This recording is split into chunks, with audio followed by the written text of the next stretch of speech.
Sa episode na ito mga S-Friend, magbibisita iglesia tayo dito sa St. Dominic Minor Basilica sa San Carlos City, Pangasinan.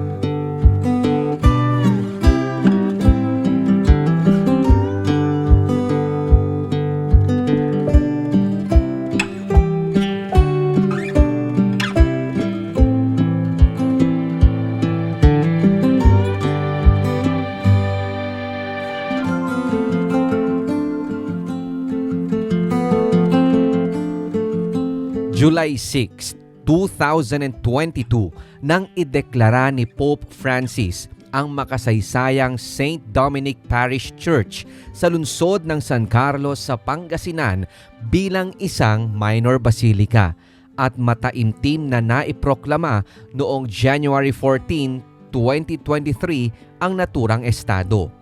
Ayon sa CBCP News, ina-assign ng Santo Papa sa isang simbahang Katoliko ang estadong basilika dahil sa antiquity o ang mga napreserbang orihinal na detalye mula sa kalumaan nito, maging ang historical, religious, and cultural significance nito bilang sentro ng pananampalatayang Kristiyano. Sa saliksik ng Team Urbex PH, 4 lamang sa 1,000 simbahan sa buong mundo ang naiangat bilang major basilicas at lahat ay matatagpuan sa Roma.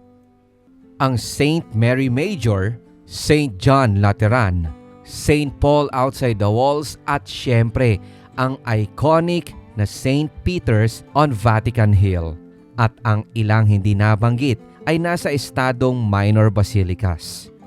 Kung matatandaan, nabanggit rin natin mga S-Friend sa mga previous episode na bukod sa St. Dominic de Guzman Parish Church, ang Shrine of Our Lady of the Holy Rosary of Manaoag ay idineklara ring minor basilica at isang ang affiliate of St. Mary Major. Sa kasaysayan, sinasabing taong 1587 nang itatag ng mga paring Dominikano ang maliit at simpleng kapilya sa lalawigan ng Pangasinan at ito nga ay yari pa noon sa matitibay na kawayan at makakapal na nipa. Nang mga panahong iyon, ang San Carlos ay kilala pa bilang Binalatongan.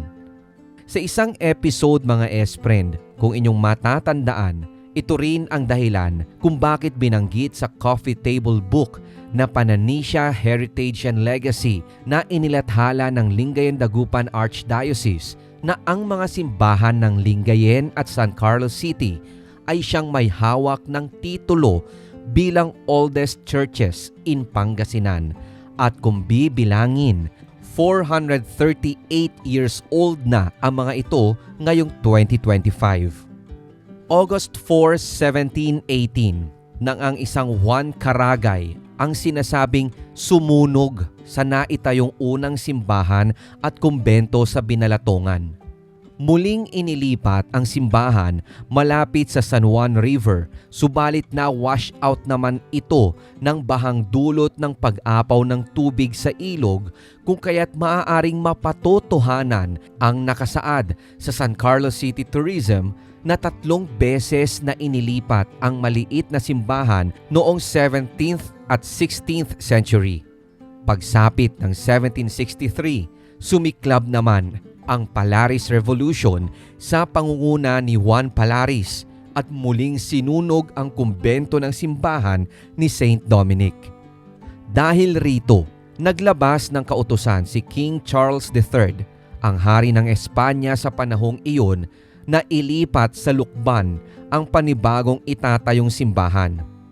Sa pagkakataong ito, isa ang San Carlos sa mga pangunahing tigapag-produce ng mga ladrilyo sa lalawigan kung kaya't ang itinayong bagong simbahan sa pagkakataon na iyon sa bagong lokasyon at kung saan na ito matatagpuan ngayon ay yari na sa libo-libong bricks o ladrilyo.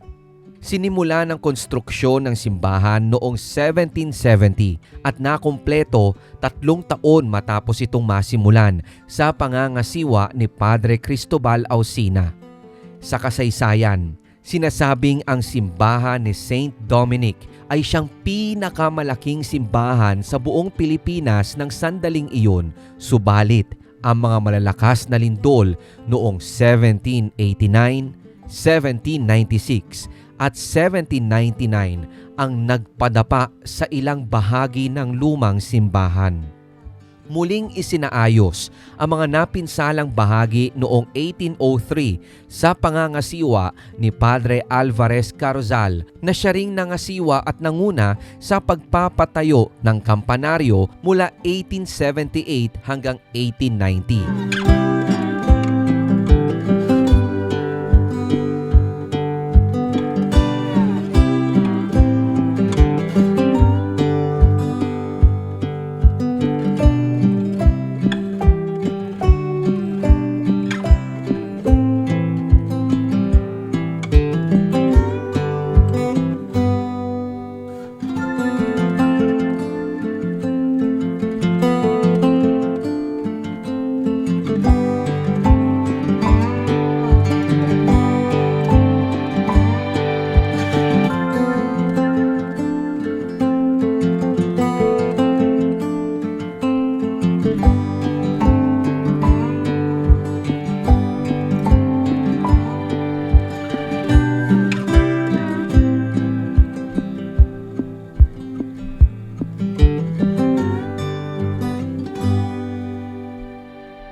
Sa records na aming nakalap, alam nyo ba mga S-friend na sina Santo Domingo Ibanez de Arquilla at maging si San Francisco Gil de Frederick ay kapwa naging dating vicar sa naturang simbahan?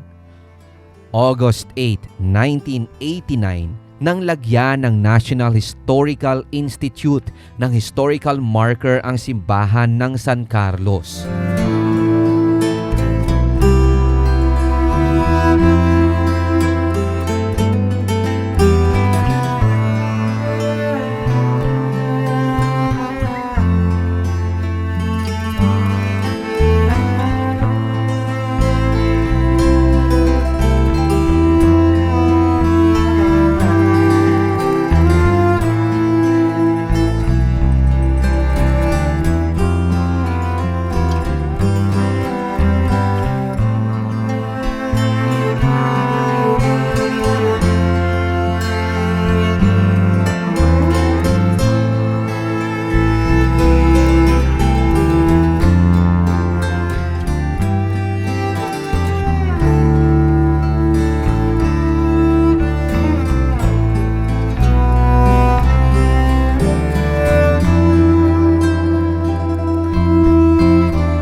Sa katunayan, bukod sa mga nabanggit, ay nakatawag rin ng aming atensyon ang ilang mga lapida na hanggang sa kasalukuyan ay makikita sa mga dingding ng lumang simbahan.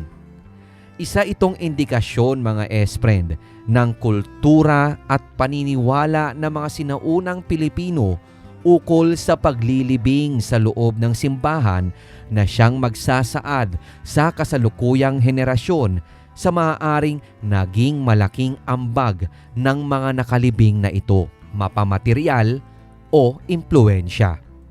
Katulad ng iba pa nating mga na-feature dito mga S-friend, maging sa mga postings natin sa ating Facebook page na Urbex PH Plakado TV na mga lumang libingan sa loob ng mga lumang simbahan, isa sa mga pinakadahilan rin ay ang paniniwala ng mga ito na sila ay patuloy na maipagdarasal kahit ilang dekada na ang nagdaan. Kaya logically speaking, saan nga ba ang perpektong lugar para magdasal ang mga tao? Of course, sa loob ng simbahan. Ang ibang video kaugnay nito mga espren ay abangan sa ating Sementeryo Series segment, syempre dito pa rin sa Urbex PH Plakado TV YouTube channel.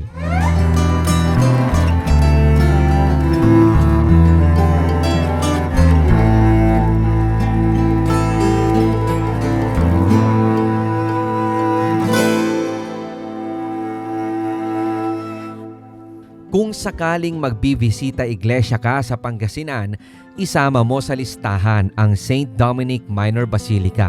More virtual tour and exploration videos coming soon, kaya tutok lang dito sa Urbex PH Plakado TV YouTube channel at maging sa ating Facebook page. Sundan din kami sa iba pa naming social media, maging sa TikTok at sa Instagram. Salamat sa panonood at pag-share. Ako po si Rico Loco. Hanggang sa susunod na video.